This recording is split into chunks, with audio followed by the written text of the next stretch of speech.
अस्सलाम वालेकुम, मेरा नाम इरफान हैदर है और आप लोग देख रहे हैं PSX विद इरफान हैदर। आज के इस वीडियो में हम प्रीवियस मंथ का थोड़ा सा रिव्यू करेंगे और आने वाले महीना जो करंट मंथ स्टार्ट हुआ है इसकी क्या स्ट्रेटजी होनी चाहिए, ये हमारा आज का टॉपिक होगा। साथ साथ gold price, international gold price और इंटरनेशनल ऑयल प्राइस को भी आज के इस वीडियो के अंदर मैं कवर करूँगा। सबसे पहले थोड़ा सा फंडामेंटल्स के ऊपर हम लोग थोड़ा सा बात कर लेते हैं कि पिछले महीने में हमने मार्केट में एक अच्छा रिदम शुरू में देखा, लेकिन एक सडनली एक न्यूज़ आई इंडिया की तरफ से और मार्केट ने एक काफ़ी बड़ा fall month on month basis पे हमको देखने को मिला। देखें, होता यह है कि न्यूज़ कोई भी हो, बाज़ार को बहाना मिलता है और मार्केट उस हिसाब से रिएक्ट करती है। मैं जो पिछले 3 महीने से एक्सपेक्ट करता रहा कि आप थोड़ा सा कॉशियस रहें इस मार्केट में और ऐसा नहीं है कि ये टाइम आप पोर्टफोलियो बनाएं और शॉर्ट टर्म ट्रेड पे तवज्जो दें। बाज़ार ने बिलाखिर उस चीज़ को जो है वो सही साबित किया और अब मेरे हिसाब से जो अब नए मंथ के जो चार्ट्स ओपन हुए हैं, आज जैसे ओपनिंग हुई है उस हिसाब से जो मैं देख रहा हूँ, तो मुझे ऐसा लग रहा है कि 80% ऑफ द कंपनीज़ जो इस वक्त लिस्टेड हैं, जो ट्रेड हो रही है मार्केट के अंदर, वो न्यू हाइज बनाने से अभी मुझे लगता है कि नेक्स्ट 2 से 3 महीने उनमें अभी टाइम लगेगा। आपका पार्ट होता है, मार्केट का पार्ट है कि आप मार्केट के अंदर कोई चीज़ लेके भी वेट करते हैं और कभी कैश पे बैठ के भी वेट करते हैं।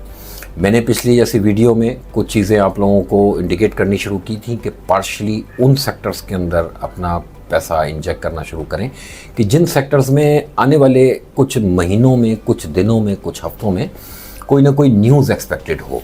क्योंकि देखें, अभी 9 तारीख से IMF का रिव्यू हमारे यहाँ स्टार्ट हो रहा है और उम्मीद है कि हमें वो हमारा बेल आउट पैकेज हमें मिल जाएगा $2.3 बिलियन का। उसके साथ साथ जो हम इस वक्त जो फोकस करेंगे वो अपकमिंग बजट को करेंगे। देखें, हमारी इकोनॉमी का जो सबसे बड़ा मसला कि स्ट्रक्चरल रिफॉर्म्स हमारे यहाँ जो होनी थी, जो कि IMF की डिक्टेशन के ऊपर होनी है, उसमें अब तक कम से कम हमने ये देखा कि बातों के अलावा हम आगे अब तक नहीं बढ़ सके। इवन कि हम कोई एक एंटिटी प्राइवेटाइज भी नहीं कर सके। और जहाँ तक स्ट्रक्चरल रिफॉर्म्स की बात है, तो क्या FBR या क्या और स्टेट ओन्ड कंपनीज, हमने कोई चीज़ मटीरियलाइज होती भी नहीं देखी अब तक।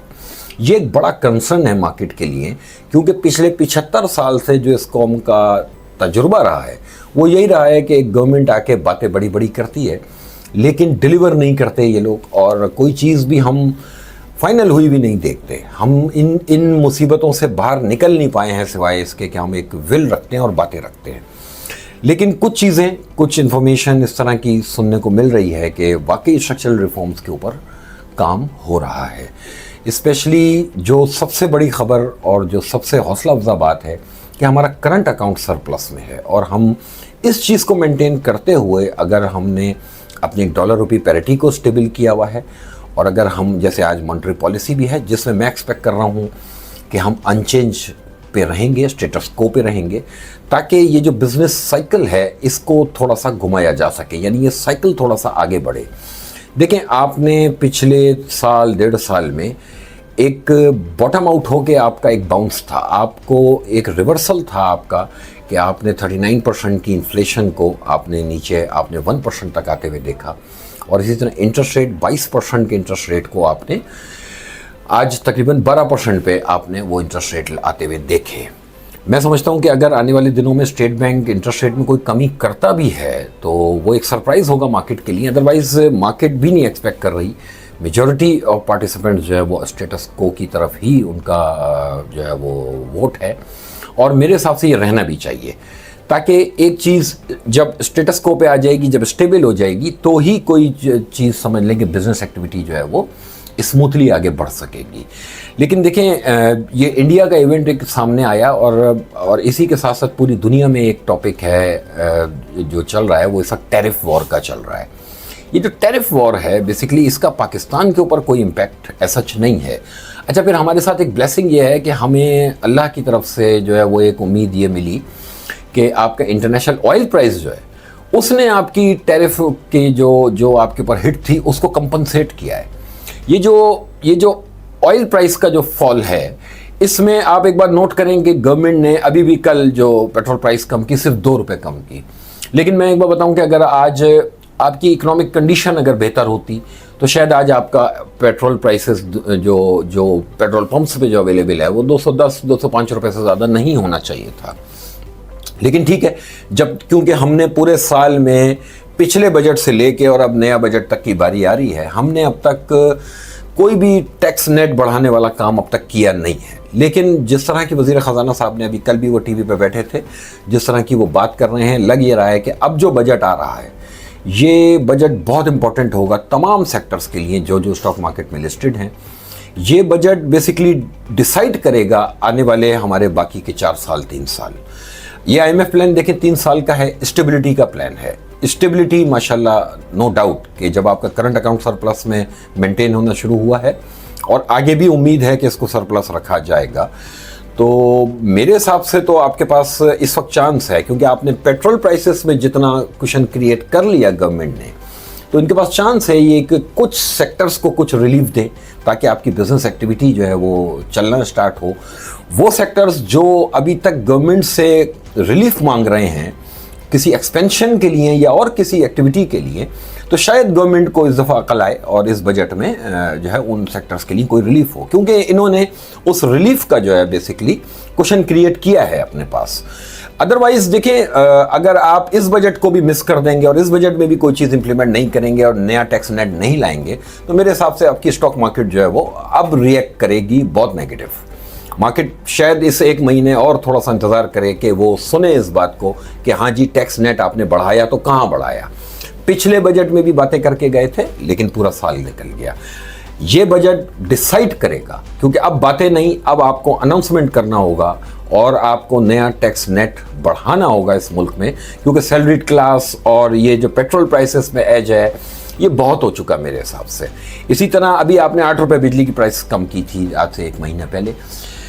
मेरे हिसाब से इनको चाहिए कि ये पावर जो टैरिफ्स हैं इसमें भी और रिलीफ दें ताकि आपकी जो बिज़नेस एक्टिविटी है वो स्मूथली स्टार्ट हो और उस आपके मुल्क में थोड़ी सी जॉब क्रिएशन भी हो। मुल्क में देखें, जब तक एक आम आदमी के पास ट्रिकल डाउन उसका नहीं जाएगा बेहतरी का, तब तक वो बेकार है। सिर्फ किताबों में अगर चीज़ें अच्छी होती हुई दिख रही हैं और एक आम आदमी को फील नहीं हो रहा, तो ज़ाहिर सी बात है कि फिर आपको आने वाले दिनों में वोट भी नहीं मिलना है।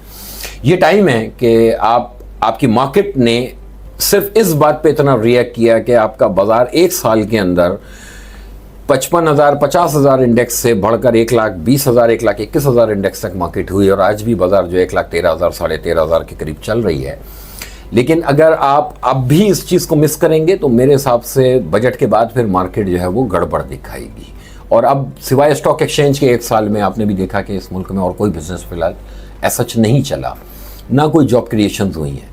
अब अगर आपने स्टॉक मार्केट का ही सिर्फ ख्याल कर लें कि अगर यहाँ पे इन्वेस्टमेंट आ रही है और लोग यहाँ से कुछ पैसे अगर बना रहे हैं, तो इवेंचुअली गवर्नमेंट का भी फ़ायदा है। जैसे बात है कि गवर्नमेंट ओन कंपनीज़ यहाँ पे लिस्टेड है, लोग इसमें इन्वेस्ट करते हैं, फिर कैपिटल गेन की मद में बहुत कुछ गवर्नमेंट को यहाँ से हासिल होता है। ये वो चांस है कि आप इस बजट में कोई चीज़ रियलिस्टिक सामने लाएँ, कोई प्राइवेटाइजेशन के कोई चीज़ें लेकर आइए आप। ठीक है, आपको इस वक्त फोकस करना चाहिए कि जो लॉस मेकिंग एंटिटीज़ हैं उनको या तो बेचें या उनके अंदर कुछ रिफॉर्म्स करें। आपको अपने खर्चे कम करने चाहिए, तभी ये मार्केट अब जो है वो परफॉर्म करेगी। मेरे हिसाब से देखें, आने वाले दिनों में सेक्टर वाइज आपको इन्वेस्टमेंट करनी चाहिए। फॉर एग्जाम्पल मैं इस चीज़ को थोड़ा सा क्लियर करूं कि अगर बाज़ार में 34 सेक्टर्स अगर लिस्टेड हैं तो उसमें से मेरे हिसाब से 2 या 3 सेक्टर्स ही हैं कि जिनमें इन्वेस्टमेंट नहीं करनी चाहिए। ठीक है, और उनके अंदर थोड़ा सा पोजीशन लेके एक इन्वेस्टर बन के ही बेसिकली एटीट्यूड रखें और इन्वेस्टर बन के उन चीज़ों का इंतज़ार करें कि उनकी वो खबरें जो कि पेंडिंग हैं वो अब आनी शुरू हों। क्योंकि आपको नज़र आएगा, अगर इंडिविजुअल लेवल पे आप मुझसे बात करेंगे तो मैं आपको स्क्रीन पे ये बात दिखा सकता हूँ कि अभी भी कुछ सेक्टर्स ऐसे हैं कि जो बेशक पिछले दिनों ऊपर गए थे लेकिन वो अपने 50,000 55,000 इंडेक्स की प्राइस पे आ गए। क्यों? कि पूरा साल उन सेक्टर्स ने इंतज़ार किया कि उनके लिए कुछ गवर्नमेंट की तरफ से कोई अनाउंसमेंट हो ताकि उन सेक्टर्स का रिवाइवल हो, लेकिन अब तक नहीं हुआ। अब चांस है कि उन सेक्टर्स के अंदर पैसे डालने चाहिए मेरे हिसाब से। और सेक्टर वाइज भी अब इंशाल्लाह ये प्रैक्टिस इस महीने से मैं स्टार्ट करूँगा कि मैं वीक में कम से कम भी 2 से 3 नई वीडियोस सेक्टर वाइज इंशाल्लाह बना के आप लोगों के लिए लेकर आऊँगा, ताकि एक एक सेक्टर के ऊपर आप लोगों को इस बात का आइडिया हो कि किस सेक्टर में हमने इंजेक्ट करना है पैसा और किस सेक्टर से हमने एग्जिट करना है पैसा। क्योंकि देखें आज की मार्केट में भी मंथ ऑन मंथ बेसिस पे आपकी स्टॉक मार्केट खराब बंद हुई बिकॉज ऑफ ये वॉर टेंशन। ठीक है, जब बाजार खराब बंद होगा तो आपको इस बात का ख्याल रखना पड़ेगा कि सेक्टर वाइज ही आप अपने आप को कैलकुलेट करें। ये मार्केट वरना आपको 6 महीने साल भर के लिए स्टकअप कर सकती है। जो चीज़ें इस वक्त अपनी हायर साइड पे ट्रेड हो रही हैं, जो सेक्टर्स अपने हायर साइड पे ट्रेड हो रहे हैं, उनमें कॉशियस हो जाएं, उनमें एहतियात करें। चांस उन सेक्टर्स में लीजिए जो सेक्टर्स एक अच्छा गेन दिखाने के बाद एक सफिशिएंट करेक्शन कर चुके। करेक्शन का देखिए एक मैथमेटिक्स है, करेक्शन का एक क्राइटेरिया है। ऐसा नहीं है कि आपकी मर्जी से आप सोचेंगे कि करेक्शन हो गई। करेक्शन का एक क्राइटेरिया है कि अगर उतने % करेक्शन कोई शेयर करके स्टेबल है अब लोअर साइड पे, तो उसमें डेफिनेटली जो है वो एंट्री करनी चाहिए। इसी के साथ साथ देखें जो monthly closing international oil price की आई है, ये सिवाय इसके कि अल्लाह की तरफ से गिफ्ट है हमको। और जब कभी भी मैं तो देखता हूँ कि ये करंट गवर्नमेंट इससे पहले भी जब कभी भी आई, इनके साथ एक ब्लेसिंग रहती है कि ये जिस दौर में आते हैं ऑयल प्राइस जो है वो नीचे चली जाती है और अय्याशियाँ कम कर होती नहीं हैं, इनको वहाँ से कोई ना कोई मिल जाता है। तो अभी जो 58-60 अराउंड जो मंथ क्लोज आया, ये बहुत बड़ी बात है कि आपको इतना बड़ा रिलीफ जो है वो ऑयल प्राइस से मिल रहा है कि अगर आज आपके पॉलिसी मेकर्स चाहें और अगर तरीके से चीज़ों को इस वक्त अगर आप जो है वो कुछ चीज़ों पे अगर काम शुरू कर दें तो आपके पास इतने पैसे हो सकते हैं कि आप अपना करंट अकाउंट भी सरप्लस रखें और एक इकॉनमी को एक स्टेबिलिटी की तरफ ही मेंटेन कर लें। मैं देखिए ग्रोथ की तो मैं एक्सपेक्टेशन रख ही नहीं रहा। ग्रोथ अभी बहुत नॉर्मल सी भी ग्रोथ अगर पाकिस्तान अपनी लेने में कामयाब हो जाए तो ये बड़ी सक्सेस है। आप सिर्फ स्टेबल हो जाएं, आप अपने डॉलर को स्टेबल रखें, आप अपने यहाँ एक बिजनेस एक्टिविटी इस हद तक सिर्फ चलाने में कामयाब हो जाएं कि कुछ जॉब क्रिएशन होनी शुरू हो, लोगों को कुछ उसका रिलीफ मिलना शुरू हो। क्योंकि पेट्रोल का रिलीफ तो सारा माशाल्लाह गवर्नमेंट ही खा रही है फिलहाल, लेकिन ये बजट बताएगा कि ये जो पेट्रोल का रिलीफ है ये इन्होंने अपने अय्याशियों के लिए रख लिया या इन्होंने किसी दूसरी सूरत में किस सेक्टर वाइज चीज़ों में पास ऑन किया।